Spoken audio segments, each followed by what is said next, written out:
Section 3.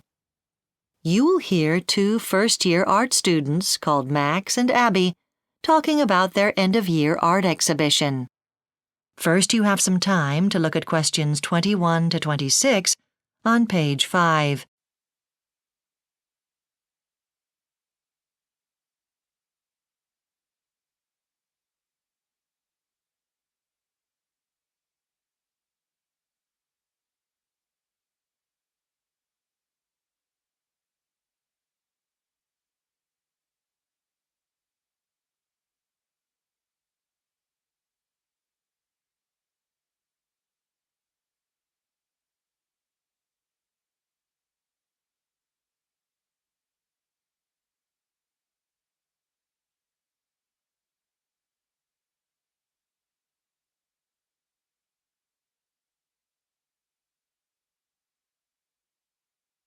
Now listen carefully and answer questions 21 to 26. So, Abby, we have to prepare our individual displays for the end-of-year exhibition to showcase all the work we've done for the first year of our art degree. Yeah, Max. I've been thinking about how to put it all together. I'm excited about letting my friends and family see all the stuff I've produced. Me too. Actually, I'm really keen to see the work of the other students on our course. I mean, it'll be great to see all the finished displays. But we've seen what they've been doing throughout the year already, really. Anyway, what about getting feedback on our exhibition from our tutor? I wonder what that'll be like. I'm a bit nervous about that part. I hope our stuff ends up looking as good as some of the displays in last year's exhibition. Yeah. Do you remember that display of printed textiles? Fantastic mixtures of silk and wool, all coloured with natural dyes. Yeah, I can't actually remember that. What sticks in my mind are those 10 wooden reproductions one student made, all of different types of transport, little cars and trains and stuff. Yes. It was really delicate work and much harder to do than if he'd tried to construct them out of metal. So our tutor asked us to come up with a name for our display which reflects the work we've done. What have you gone for? Well, most of what I've done has focused on the countryside, so I've been thinking of things connected to that. A lot of my larger pieces are views of farmland. That's not a particularly memorable name, though. I've gone for Mother Nature in the end, though I did think about the name Seasons, as the fields are shown at different times over the farming year. Oh, OK. Do you think it's going to be challenging putting our displays together? Well, I've pretty much come to a conclusion about which pieces I'll include now. I'll have to miss out some of my preparatory drawings for the bigger pieces to make sure my best work fits into the space we've been allocated. I'm more concerned about how long it will take me to put everything in place. We've got a day and a half. That'll be plenty. We'll see. What about writing the summary of our work?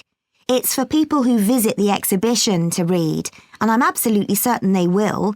It explains the reasons behind our work, and they'll want to know what it all means. We've got a strict word limit to stick to, but I've got so much to say it won't be easy to say it in so few words. So, what about other organisational stuff? We'll need good lighting for one thing. The technical guys are doing that, aren't they? Yeah. One thing to do is copy a load of comment forms so people can write what they think of the exhibition. Hopefully they'll be kind. I'm sure they will. I don't know about the journalists who've been invited, though. They might not be quite as nice to us. Well, fingers crossed. You never know. Before you hear the rest of the discussion, you have some time to look at questions 27 to 30 on page 6.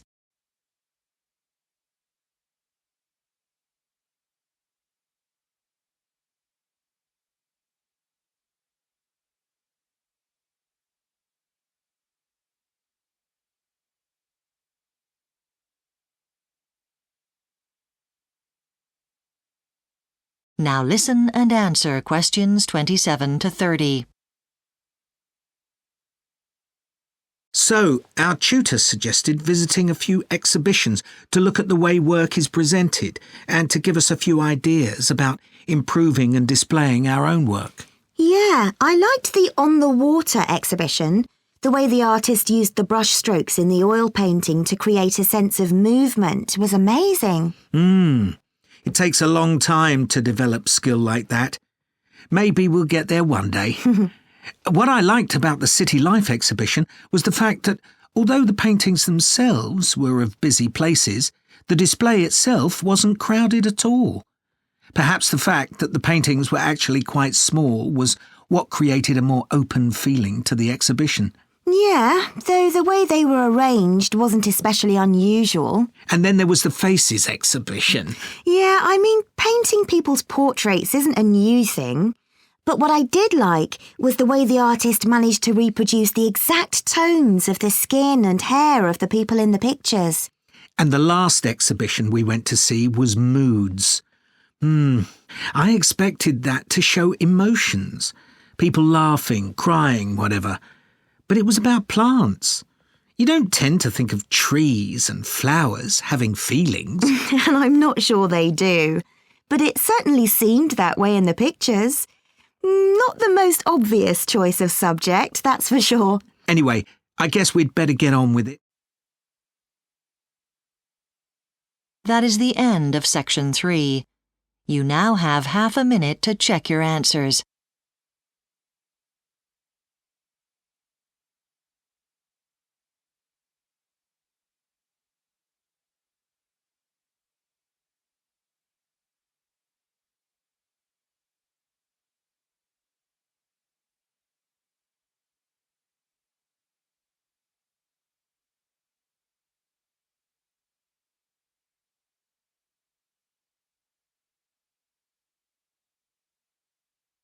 Now turn to Section 4 on page 7.